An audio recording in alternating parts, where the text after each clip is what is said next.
નમસ્કાર મિત્રો, સ્વાગત છે તમારું એક નવા વિડીયોમાં। આજ હું તમારા માટે એકદમ નવી વાર્તા લઈને આવ્યો છું। મારું નામ નેહા છે। મારા લગ્ન એક સારા પરિવાર અને સુખી ઘરમાં થયા હતા, એટલે મારા પિયરમાં મારા મમ્મી પપ્પા પણ ખુશ હતા। હવે સમય એવો હતો કે મારા પતિ જે કંપનીમાં નોકરી કરતા હતા તે મોટી ઇન્ટરનેશનલ કંપની હતી, એટલે મારા પતિને અમુક વખતે 2-3 કલાક વધુ ઓવરટાઈમ કરવો પડતો હતો।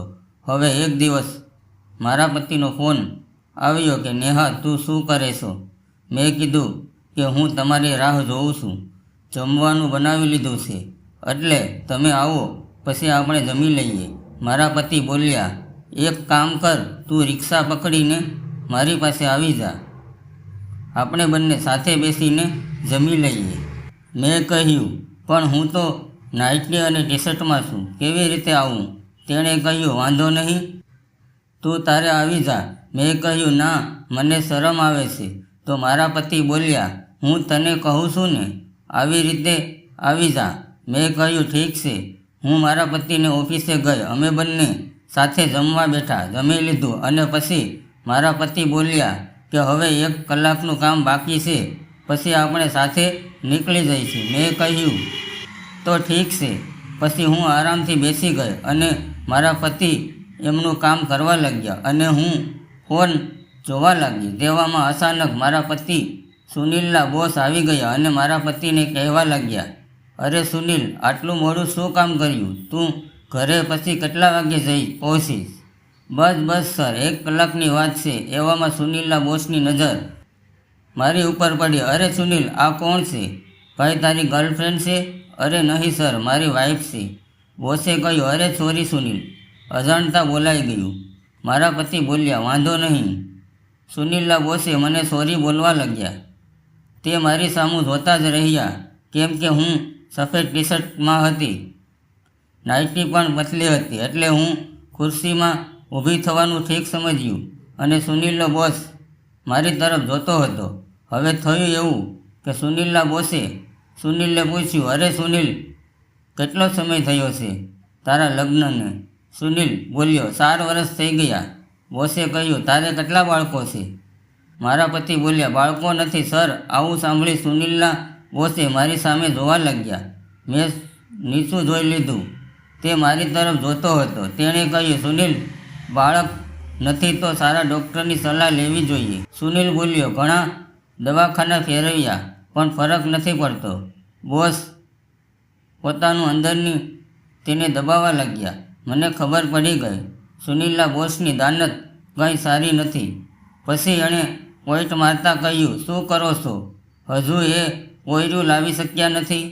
પછી તેનો બોસ મારી સામે જોઈ મને લાઈન મારવા લાગ્યો, અરે નેહા ભાભી, તમારે પણ સુનિલની મદદ કરવી પડશે, જેનાથી જલ્દી તમે સારા થશો। એવા પોઈન્ટ મારી મને ફસાવવાની તૈયારી કરવા લાગ્યો। મેં કીધું, સુનિલ, ચાલો, તમારું કામ પત્યું હોય તો ઘરે જઈએ। મારા પતિએ કહ્યું, હા, બસ 10 મિનિટ। ત્યારે તેનો બોસ બોલ્યો, અરે તું બજારમાં જા, આપણા માટે આઈસ્ક્રીમ લઈ આવ। પછી હું થોડી ગભરાણી। મેં કીધું, ના, હવે ઘરે જઈએ, બહુ મોડું થઈ ગયું છે। મેડમ, 5 મિનિટ લાગશે।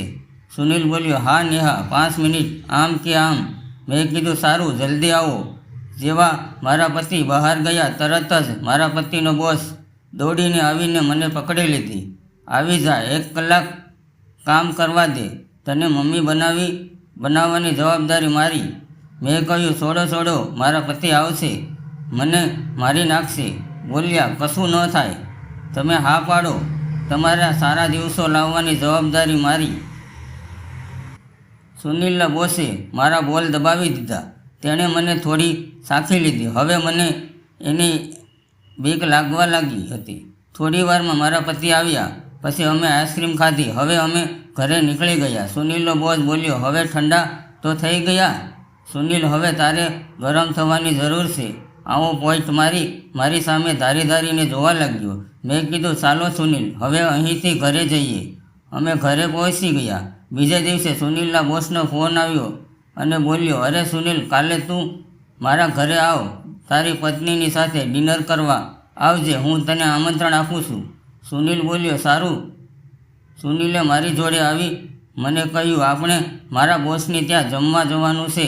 મારા પતિને હું ના કેવી રીતે પાડું તે રિક્વેસ્ટ કરવા લાગ્યા. મારા બોસે આપણે બંનેને બોલાવ્યા છે. તને પણ બોલાવી છે, તું આવીશ ને? મેં કીધું, હા આવીશ. મારી મજબૂરી મારા પતિ હતા, એમની વાતને હું ના નથી પાડી શકતી. અમે બંને ડિનર માટે સુનિલના બોસના ઘરે પહોંચ્યા. એનો બોસ તો એકદમ ટાઈટ થઈને મારી રાહ જોતો હતો. મેં સાડી પહેરી હતી, તે મને આંખો ફાડીને જોતો હતો. મેં નીચું જોઈ લીધું અને મારા પતિને બોલાવ્યા, આવો સુનિલ. મને પણ બોલાવ્યો, આવો ભાભી, બેસો, પાણી આપ્યું. એ તો મારા ટેનિસ બોલની પાછળ પડી ગયો હતો. મારા બોલ મોટા હતા, એની નજર તો ત્યાં જ ટકેલી હતી. મેં કીધું, મારે બાથરૂમ જવું છે. તેનો બોસ બોલ્યો, આવો, હું બતાવી દઉં. હું ગભરાતા તેની સાથે ચાલી ગઈ. મને બાથરૂમ બતાવી. પાછો આવીને જગ્યાએ અંદર આવી ગયો અને મને પકડી લીધી ને કહ્યું, ભાભી, તું મને જોરદાર ગમે છે. પછી તેણે મને કહ્યું કે ભાભી, મારે એકવાર તારા આ ટેનિસ બોલની સાથે બેટિંગ કરવું છે. મેં કીધું, છોડો, શું કરો છો? રહેવા દો, કોઈ આવી જશે, એમ કહી હું ભાગવા લાગી. ત્યારે મને એમણે રોકી. ત્યારે મારી નજર એમના ઉપર પડી. તેમનું તો બેટ અંદર ઊભું થઈ ગયું હતું. મને એ પકડવાની કોશિશ કરતો હતો. એ વખતે તો બેટ હાથમાં પકડાવી પણ દીધું, પણ મારા હાથમાં સમાતું ન હતું. મારો વિશ્વાસ વધવા લાગ્યો. હું ભાગીને ત્યાંથી નીકળી ગયો અને ટેબલ ઉપર મારા પતિ સાથે બેસી ગઈ. એ પણ ત્યાં આવી ગયો. મારા પતિને બોલ્યો, બહુ વાર કરી. હું કેવી રીતે કહું કે તમારા બોસે મને દબાવી દીધી. પછી ડિનર પતી ગયું. રાતના 12 વાગી ગયા હતા. હવે બોસ બોલ્યો, સુનિલ, ઘરે જવું હોય તો અમારો ઉપરનો રૂમ ખોલી દઉં. સુનિલે ના પાડી, ના બોસ, હવે અમે નીકળી જઈએ. અરે રહેવા દે ને, કાલે જજે. મેં મારી પત્ની સામે જોયું તો મારી પત્ની બોલી, તમારી મરજી. પછી અમે રોકાઈ ગયા. પછી મેં કહ્યું, ઠીક છે બોસ, અમે આજે રોકાઈ જઈએ. હવે બોસનું કામ એકદમ આસાન થઈ ગયું હતું. પછી અમે અમારા રૂમ તરફ ગયા. પછી મેં બહાર જોયું તો સુનિલનો બોસ મને જોઈ રહ્યો હતો. એ મને હાંકવા માંગતો હતો. પછી હું રાત્રે પાણી પીવા ઊભી થઈ તો પાણી પીવા માટે મારે નીચે રસોડામાં પાણી લેવા માટે આવવું પડ્યું. તેવામાં સુનિલનો બોસ મારી રાહ જોઈ રહ્યો હતો. તેણે મને પાછળથી પકડી લીધી. હું ગભરાઈ ગઈ.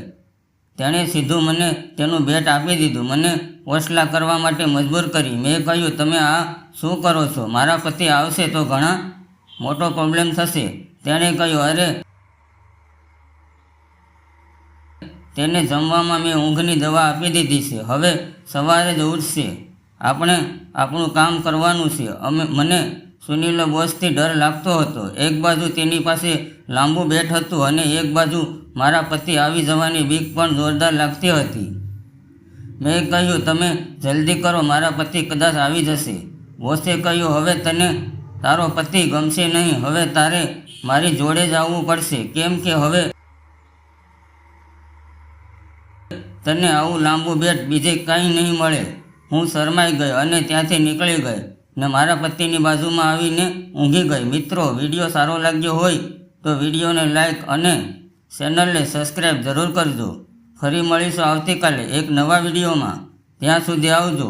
મિત્રો, વિડીયોમાં આવેલા નામ, પાત્ર અને ઘટના કાલ્પનિક છે.